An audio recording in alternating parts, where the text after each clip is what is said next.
Good morning, LinkedIn. Happy Tuesday. Back for another edition of Let's Build HubSpot Websites with Anton. How you doing, man? I'm doing good. How are you?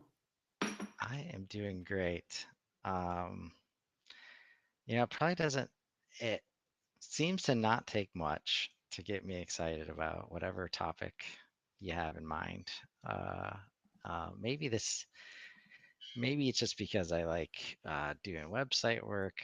I don't know. I like Yeah. making sure people understand the value of doing it in HubSpot. But the topic you mentioned today about, um, working successfully with developers is what we're going to chat about. And for me, like immediately, this reminded me of conversations I've had about, not just the value of HubSpot, but really any kind of marketing role has hmm had a challenge of how much context do you need to give me what I want in return, whether Yeah. it's a PDF or it's a website. Uh, if I don't know, like so commonly it's like you don't there's a mismatch in understanding of resources required to get the thing done, right? And Yeah. if I give you this sentence, sure, we might be able to transact faster, but the chances that you actually get what you want in return, slim. Uh, so I'm excited to talk about this, and I'm curious, like, is there anything specific that, uh, you know, why this is on your mind today? Uh, Simply because I've came across this specific topic so many times in the past, and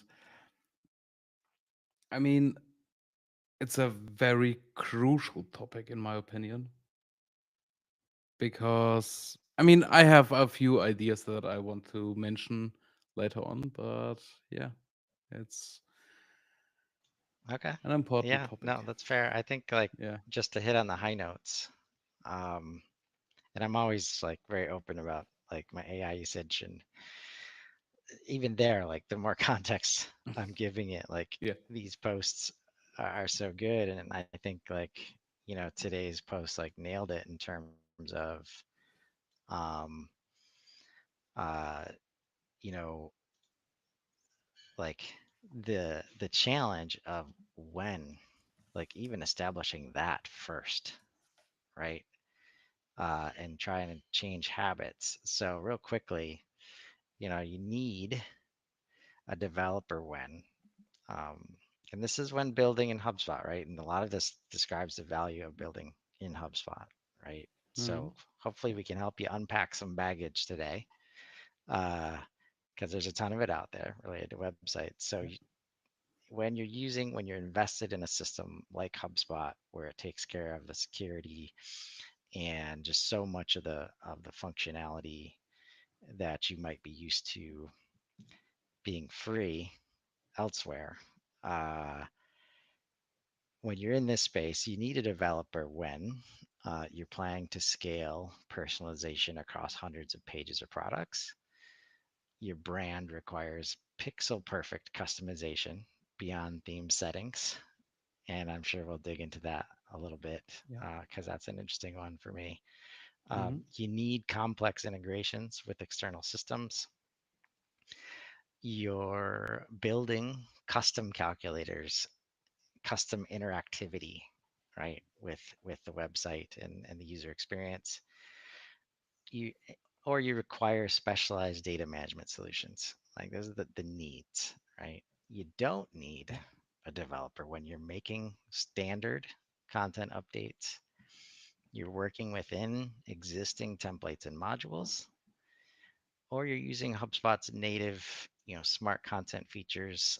And I'd expand that to say like any native HubSpot features, right?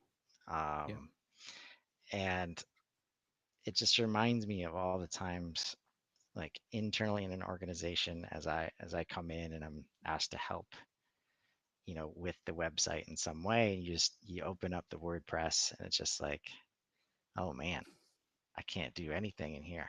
Like, who's the develop? Where's the developer? Get him on the line. Like, I Yeah. just want to add this option to a drop down in a form, and I gotta Mm-hmm. call somebody and spend hundreds of dollars an hour if I'm lucky. If I don't have to do like a whole project scope and Yeah. right. So that's this challenge that we're trying to overcome today is what we're going to talk about, and that's where again we talk about all these hidden values when you invest in HubSpot as a CMS platform, like the ease of being able to decide, when you need to work with the developer, but also working with the developer, making the communication, easier, clearer, helping expectations be managed throughout the process. So lots of things. Well, not a lot of things. It's just one topic that we're trying to cover today because communication and expectation management in this relationship, I think, is crucial. Um, yeah. Yeah. Yeah. So what is maybe Yeah. you could start with either a success story or a learning experience, that you've had, related to this. Uh, I mean, success story, I would say when let's pretend that I'm not the developer in the first place. So I'm like a marketer or somebody who wants something customized in HubSpot, like the things that you've mentioned before, right? And a success story from my side was uh, quite a while ago. I had a client who was like, let's just say he wanted a button, right? So a button can be a super simple task, right? And the first email was like, yeah, you're a developer, I need a button. And I was like, okay, great, I can give you a button. I can develop a button for you. But what does the button has to have in terms of functionalities, right? Should it be just external links? Should it be downloads? Should it be meeting links? Whatever, right? And with the time, I've worked with a client or company on this case, and just recently they've uh, reached out to me again, and they were like, "Hey, we need, let's say, another button, and the button should have X, Y, Z. It should behave like this." And I was like, great. So they're actually listening to the things that telling them, right? And this is a success story to me Oh, for sure. because because the worst thing that you can do as somebody who's requesting something from a developer is just reach out to them and say, I need a button. Because you can almost always be sure that you will get this amount of list with questions: what do you want? How should it behave?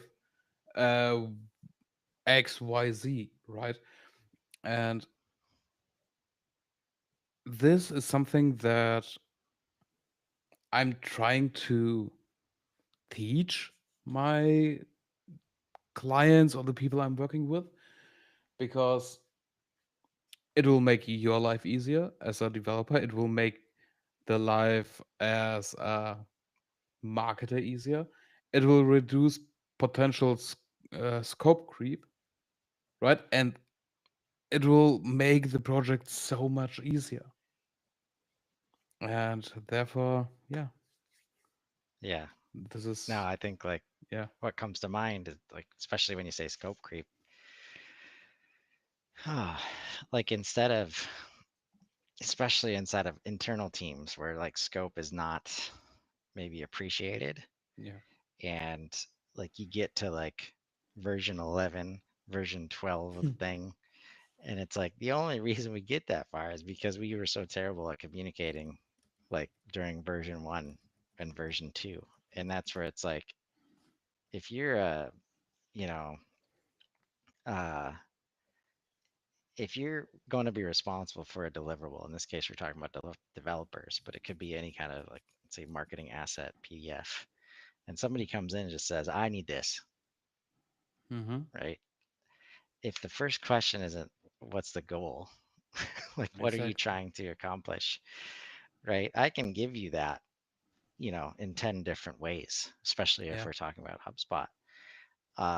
And the fact is, probably for you, 9 of those ways will not work for what you want, yeah, like at the end. And that's where what we don't want to yeah, do is get to V10, like in order to figure out which 9 ways aren't going to work, yeah, right? Which is yeah, another reason why when you're working with an experienced developer who's done mm-hmm. all the 10 ways already, and you tell them like that, like you said, you've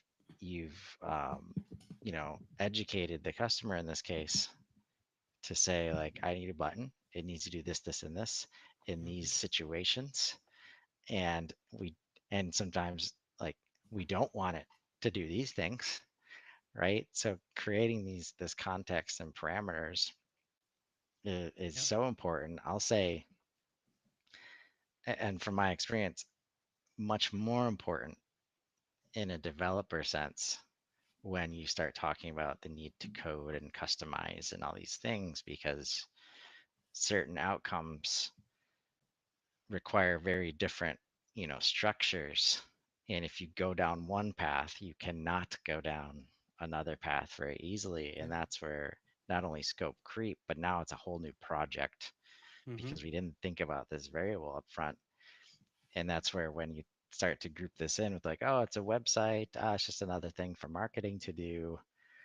Like, and we start to think like, oh, it's just like getting a PDF back where if it needs a change, like we can just change it real quick. I've experienced a lot with video, right? Like people start to take that mindset into video, and it's like, no, I can't just change a word in the middle of the video. Like, like just redub it in. Like we'll fix it in post, right? That's the stuff that's Yeah, so expensive, right? And adds so much time. And whether it's internally or externally, yeah, there's so much that can be avoided, right? yeah, That gets in the way of creation. exactly. Yeah, so I mean, the thing that you've just said is something that I would sign to 100%. So I would say planning ahead, real planning ahead is like 90+% of all the work, right? And if you're working with an experienced developer in this case, he should tell you, like, hey, if you want this, okay, we can do that, but be aware that XYZ won't work, or you will need to think of those things as well, right? Uh, because as you've mentioned, he already, or he might has already went down a lot of possible ways, right? And yeah, planning. So what kind of, I mean, we already talked about the obvious question um, of what is the goal, Mhm. right? What are you trying to accomplish? Yeah. What other maybe more specific questions, uh, should we be prepared to answer, from a developer that if we can answer them up front in the request, right? And it's kind of like it's the scope building Yeah. process that's so important, what kind of questions should we be I ready mean, to answer coming from a developer? if you're not providing it upfront, the most or one of the most common questions will be, what's the timeline? What's the timeline? Yeah. So what's the timeline? What's the budget? Um, are you working by yourself or do you have a team? Who's your team leader or stakeholder, so to say? We should definitely think of it, or think about getting him or her involved, because I had cases where the person I was talking to said like, I want the button blue, but when it was finished and the stakeholder just approved it, he said, why is the button blue? I wanted red, and then you have to rework everything, and you can avoid those cases if you just include the stakeholder, if there is one, right? And I mean, it's a simple email, or it can be a simple email like, hey, dear stakeholder, do you want to be involved in this whole process, or can we do it without you? If the stakeholder uh, answers like, go ahead, I don't want to be involved, great, right? But make sure to involve potential stakeholders. And mm, the other thing, I mean, timeline, because I have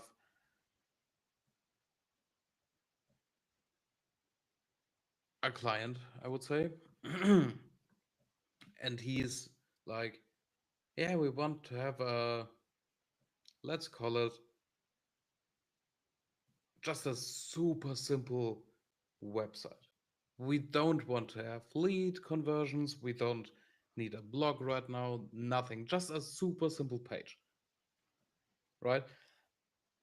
And then a few lines below that, there's just a note like, yeah, but the fully built and fledged website, we are looking for that in maybe a year.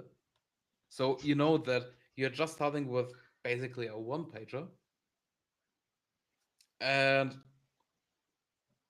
but you have to prepare everything to become a fully fledged website.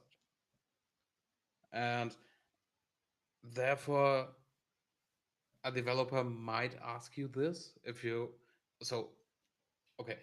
Um, if we are talking about websites, right? We're talking also about things like growth driven design. You don't need a fully fledged 100 URLs plus a website to start your business. You don't need that. You can invest that amount of time, money, stress, whatever, but you don't need that. And a good developer might ask you or will ask you, what are the next steps? So you're getting a website, a button, an integration, a calculator, X, right? What are the next steps? What is the next evolution of that? Because the worst thing that can happen is you say, we'll see. I don't know. I don't plan ahead. And then when the time comes, you will need to redo everything as a developer. This is not cost effective, it's not time effective, efficient. And the developer might start to not like you, right? Because, I mean, if it's a super simple thing, which can be done in, let's say, 1 or 2 hours. Okay. But if we are talking about super massive integrations between your, let's call it homebrew tool and HubSpot or XYZ, and the developer has to create hundreds, thousands, X amount of lines of code. And at some point, you're just gonna be like, yeah, we had an idea. Um, yeah, it might be a bit difficult. Let's put it that way. So again, plan ahead and think ahead. Yeah. Yeah. No, and that's where I love HubSpot the most in this spot because there's like no matter what, especially when there's a C-suite involved, Yeah. like they could tell you in the email, like, nope, just go take care of it. I don't want to be involved. Hmm. But then when you show them the blue button at some point, they might want to change it. And Yeah. they're the CEO. And if they decide to change the whole branding at that point, like most people are not going to get in their way, right? And this is, we're talking about probably small, medium sized businesses where there's not like a branding team and all these different teams.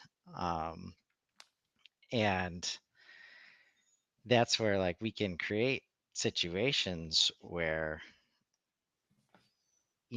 sometimes I ask, or sometimes I just, say like, okay, you asked for this color change. Hmm. Uh, I'm either going to show you how to do it or you're going to watch me do it so you can do it Yeah. next time. Right. And creating that space where it's like, okay, this is the part you really need the developer for. This is the part that if you can handle all these things yourself, you can be in that meeting and the CEO says, "Oh, what if it was red?" And you just change it right there. And then you like at this point, everybody probably knows that red looks terrible, right? But sometimes you have to show it. And if you Yeah. can show it right then, there's all these moments of just empowering the non-developers to just make very quick changes. And just immediately that idea goes away. We never have to talk about it again. We're going back to blue, like we all Yeah. agreed to, because we did a bunch of research and it matches the color palette, and we don't just get to change things on the fly. Like those are the moments where when you can create this communication and expectation, like, because those are the things where if I'm in that boardroom and I can't make that change right there, and I gotta go back to Anton, to fix it. Now we probably don't make any progress in that meeting because we spend the rest of the meeting talking about blue versus red. Hmm. Then I gotta go get the work done with Anton. Uh, then we gotta have another meeting. Maybe we can send it via email and says check the link, and now we're out of context, and the CEO says, "Oh, that looks terrible. Go back to blue." Right? But we've still wasted so much time, and I think that's where as I started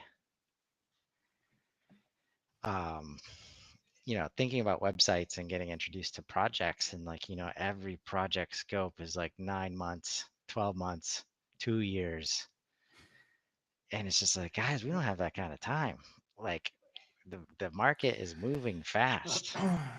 right? How do we Yeah. start to do this in an agile way? And that's where growth driven design comes in. But so much of that is expectations. Like, yeah, if you do it that old way, Yeah. it takes this long because we often have those exchanges. It's always like a Yeah. human based thing where if it's all communication problems, that's what makes this stuff take so long. Yeah. It's, I mean, as you've mentioned, if you're not able to apply changes right ahead and you have to go back to a developer, my honest opinion on that is if you're ever in find yourself in this situation, then two things might have happened. A, you didn't brief the developer enough, or B, the developer didn't make a great job, right? And personally, I develop things in a way, so HubSpot themes, HubSpot modules, something. I develop things in a way where a non developer can apply changes extremely quick with, I would say, with 2 or 3 button clicks. Because this is also something on a, I would say, deeper level, because now we are combining development and user experience. Because a developer can develop, I would say, almost everything that you would request from him or her. But how easy it is for you as a non developer to apply changes to the code or to the module or theme or integration, whatever, it's a whole different topic. Yeah. And I think that's where next, Yeah. when we talk about next steps, what happens next, Mm-hmm. people always think about what can we do new? Like, how do we build more? When in reality, like, it's questions about maintenance. Like, what does maintenance look like if we do it this way, right? We can do one this way. What if we need 10? Like, this match, like the scale plus speed, right? Because one of my Yeah. favorite things, like, really, when you're trying to serve a bunch of audiences and various products and services, and you have, like, you already have the salespeople and service people in place because they've been the ones selling Yeah. and servicing products, so they have intimate knowledge and they often have separate teams already. But then you've got somehow this one or two marketers that are just supposed to handle it all. uh, Mm-hmm. that's where I love being in the position where I have a tool like HubSpot. And, instead of this pipeline of send me what you want on the website, here's a Word document, right? It's like, no, instead of the Word document, like, you're already in HubSpot, you already have access. So this is how you make a landing page that looks exactly like your Word editor, right? And now you can just copy and paste it in there, or you can just build it in there, Yeah. right? Now that's how we reach scalability inside of this infrastructure, where they don't have to worry about the brand colors and things like that being right, but we can also build in approval processes that are not email based, right? Mm-hmm. And also, like, you just run into much less like interpersonal issues because they're bought in now. They're Because generally when you're talking about subject matter experts, even in sales, like, when you give them the ability to do this just as easily as they can build a slide deck, right? They love it and they're in. And you start, like, now, no matter what, they might have before given you the slide or given you the Word doc, and then you build the page as the marketer. Mm-hmm. And since it's not them doing it, they don't own it, and they find ways to not like it, right? And then you go, oh, it's like exactly what you told me you wanted, but now that you see it like this, then you create these moments where these other people can be in there and be like, oh, that's not going to work. Let me change this, right? And the closer you get to, like, technical and scientific information, that kind of back and forth just, like, kills projects, right?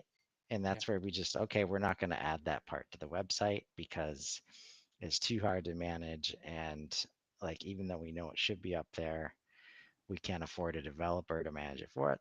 Like, all these other reasons for why we haven't built great websites start to just vanish, right?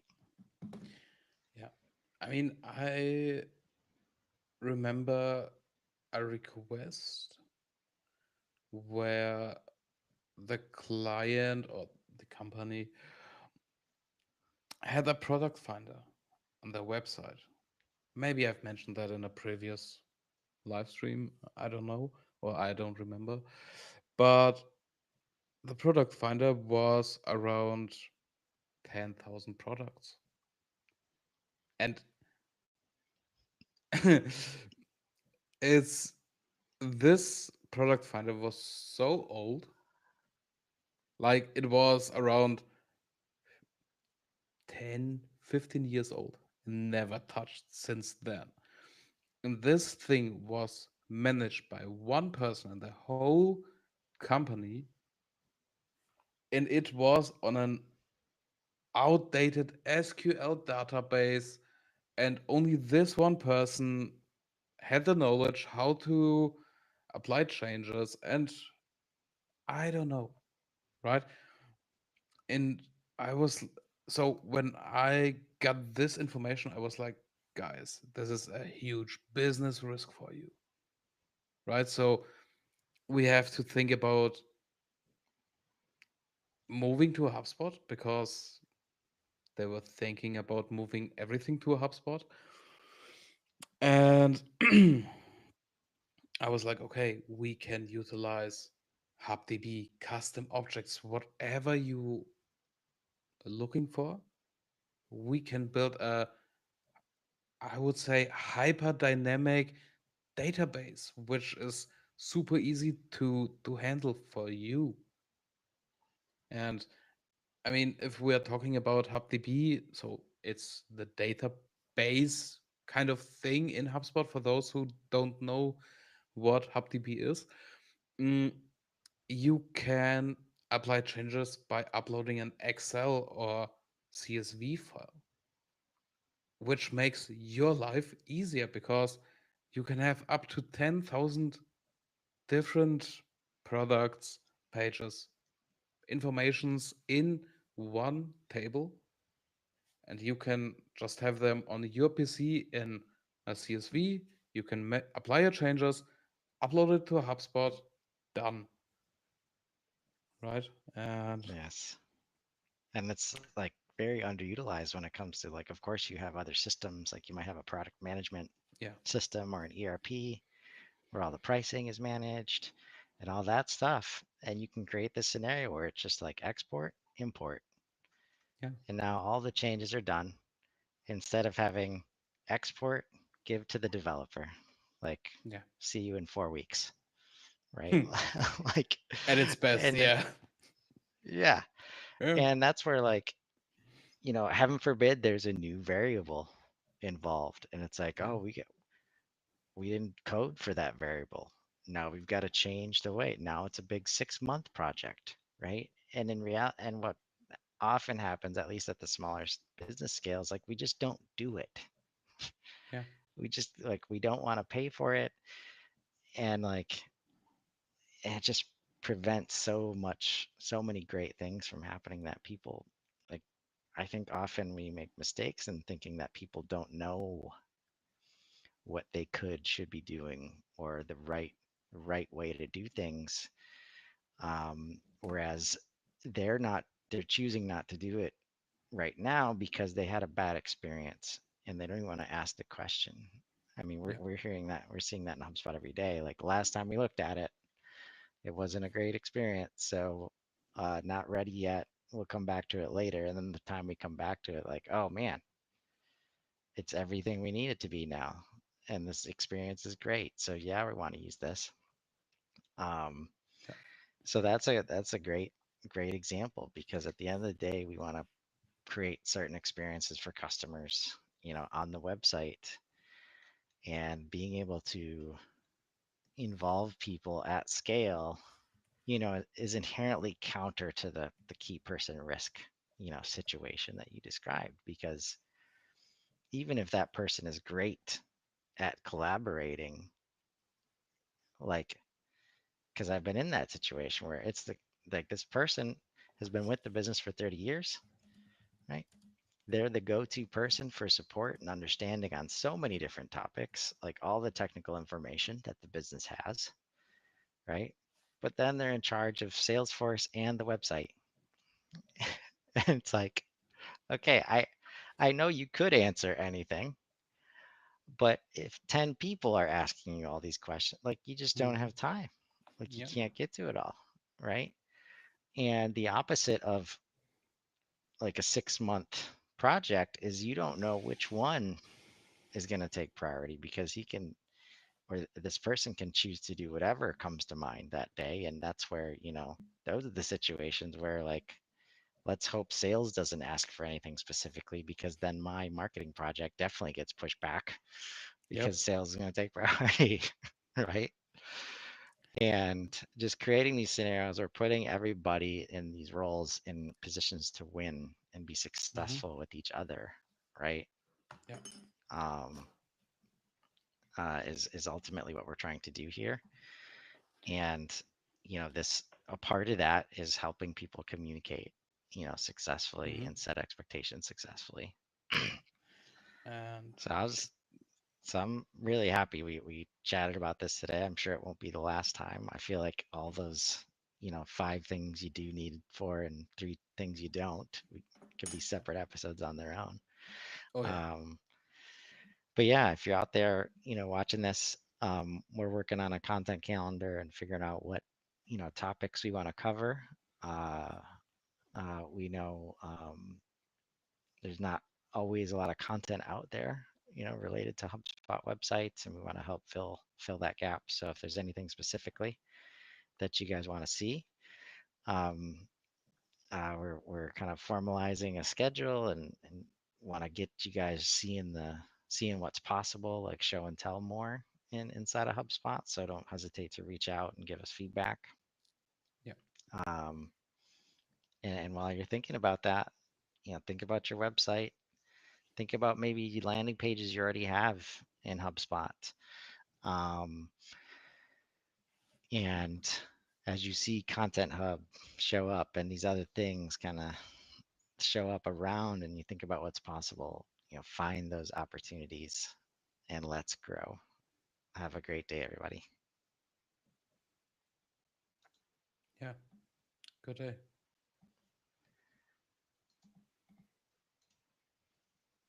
Is it Awesome. uploading?